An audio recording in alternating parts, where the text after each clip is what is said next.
Conor Benn against Chris Eubank Jr. is on October the 8th at the O2 Arena in London. Let's speak to my new best friend who's going to get me ringside tickets. He doesn't know that yet. Well, he does now. The CEO of Matchroom Boxing joins us, Frank Smith. Hello, Frank. How are you? I'm good. I thought I was having a break from people asking me for tickets by coming on here, but obviously not. How many people have already texted you saying, "Here, Frank, Smudger, get us some"?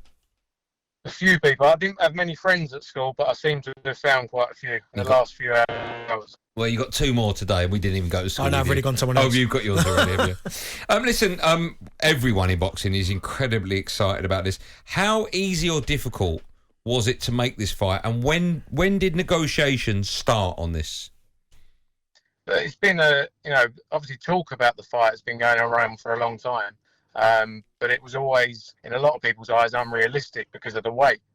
I think a lot of the work has gone in the last week or two to get this over the line. Been a lot of work from a lot of different people, and ultimately both guys wanted to fight, and that's the key.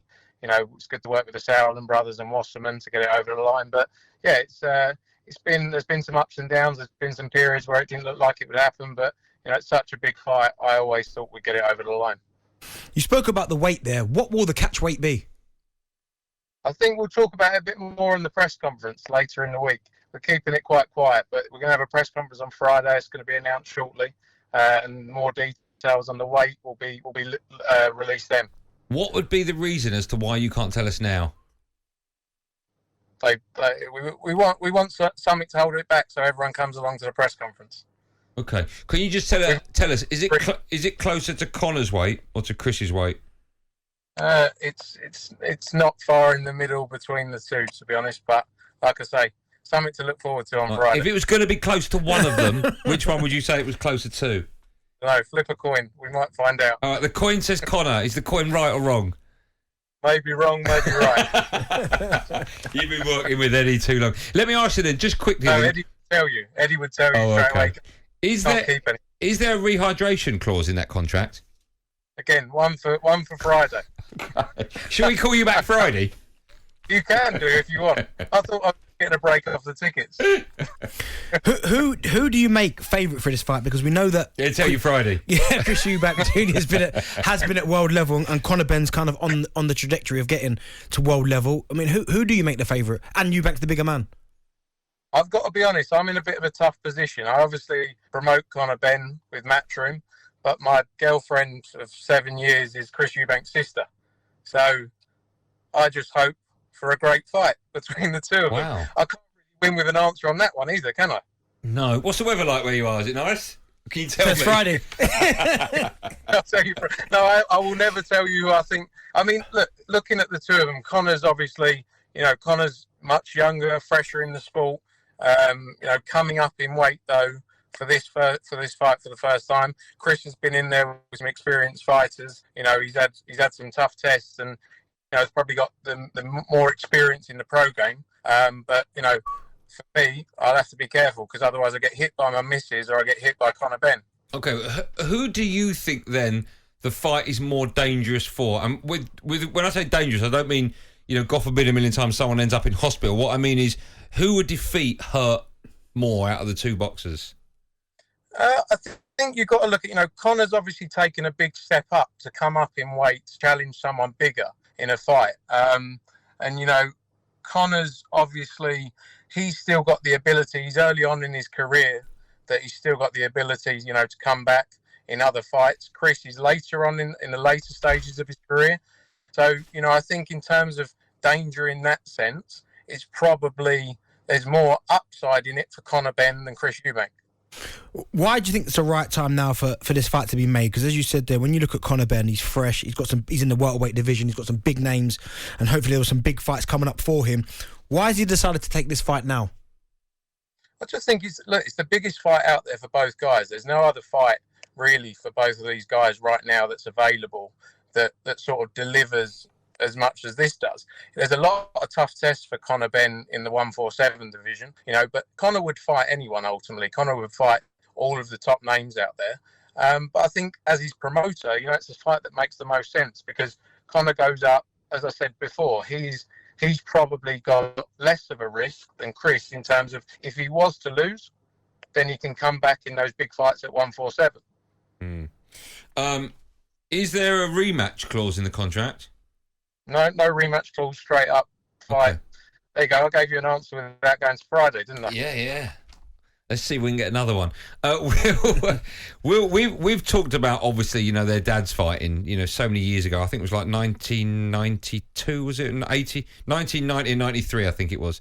And I grew up watching, you know, both Chris Eubank Jr. Chris Eubank and Nigel Benn as well. There was talk not too long ago, maybe 3 or 4 years ago, that they might climb in the ring for one last dance, maybe a little exhibition.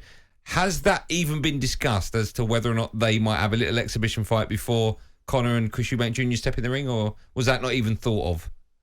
No, it hasn't even been thought of, to be honest. You know, the focus, the two sons here, and no discussion of the dads having a fight, you know, are obviously in their 50 plus now, and I don't think, you know, ultimately this is a huge fight in its own right and doesn't need anything else around it to sell it or build up to. You said it is a fight in its own right, and it was only announced, I think, yesterday. But have you felt the excitement already? I mean, everyone must want to be involved when it comes to either promoting this fight or certainly being involved in it. Yeah, look, we've been lucky enough to promote some of the biggest fights in the last 10, 15 years, and even further back than that as a business. But you can feel the hype around this fight. It's a fight that is generating interest from 15-year-olds up to 60-year-olds. You know, it resonates with all age groups because of their fathers as well. And you know, just the social media that we saw yesterday, the numbers around that, the numbers around people requesting, you know, tickets, early access, has been insane. And you know, we knew it was big, and it probably could have sold out a stadium. It was a shame because of the time of the year that it's just a little bit late in the year in terms of weather. You know, we could have probably gone somewhere bigger, but maybe in the future there's a few more of these down the line. Maybe we can do 2 or 3. What sort of money will it generate for the fighters? Do you know? Yeah, look, it's a substantial fight for both fighters. You know, they're both going to make huge sums, and it's a big pay-per-view fight.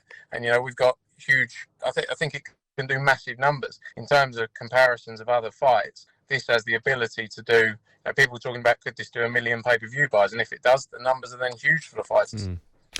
We were talking about the fact that AJ against Usyk, the price of that pay-per-view is crazy now. It's nearly £30. Certainly in the current climate we've got, where everything seems to be going through the roof, it's maybe too much money. Do you know how much this will be on box office? Do you have a say in it?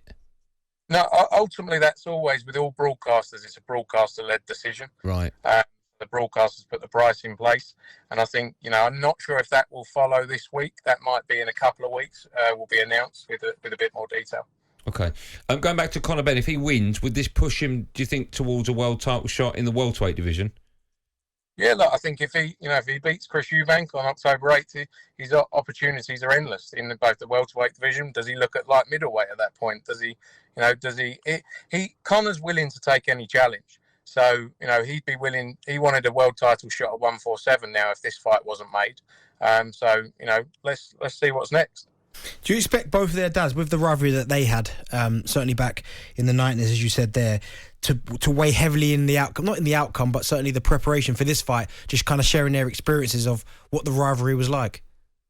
Yeah, look, I think, you know, they've always been around their careers in different ways. You know, Chris Senior was always a bit closer to Junior at the start. He was involved in a lot of the press conferences. Nigel's sort of stayed a bit further back in Conor's career. But I think, you know, both guys have learned a lot from their dads, and I think involvement in this camp is going to be important for both of them. You know, they've been in big fights, both of them, but the pressure in this one, just because of the sheer size of it and, you know, the people around it, it's going to be a big pressure occasion for both guys. So I think the dads are going to play an important role in that. Listen, I think this fight is going to be absolutely massive. You got it in the O2 Arena. What's the capacity there? And did you have discussions as to whether or not you will put it in a stadium? Yeah, look, the capacity at the O2 around 20,000. We did look at stadium options, but because of the date, it just fell a little bit late. You know, the latest we've ever done a stadium show recent times was Joshua Povetkin in September.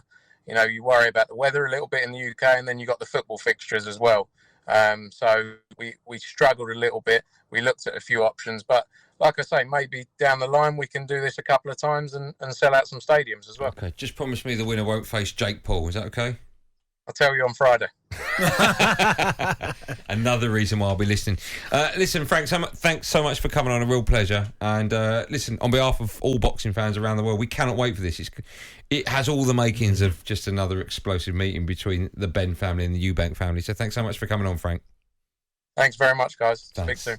There you go, Frank Smith, the CEO of Matchroom Boxing. It's going to be, I can't wait for this. We're going to take calls on this actually in 10, 15 minutes time. But do you think a lot of people will be because of their dads? If you were Team Eubank when the dad was fighting. So I was Team Benn. So you're going to be Team Benn for this Without a shadow of a doubt. Yeah, see, I'm Eubank all day. Do you think people listening to this will Benn back in the day and will change to Eubank now? I don't think that's possible. No, it's like a tribal, it's like isn't a football club, Yeah, isn't it? I think so. My football club is Benn FC. When I think of sporting rivalries, Benn and Eubank, that is at the top. Certainly at one of the first ones I think of when I think of rivalries. Yeah.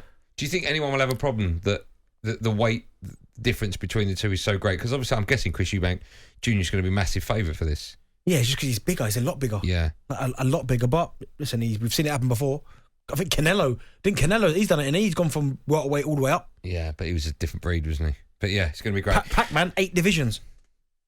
Yeah. How's your 8 divisions? Then he became Prime Minister, I think, as well, didn't he? Listen, we're going to take calls on Conor Benn against Chris Eubank Jr. So dial in now, 0371722334.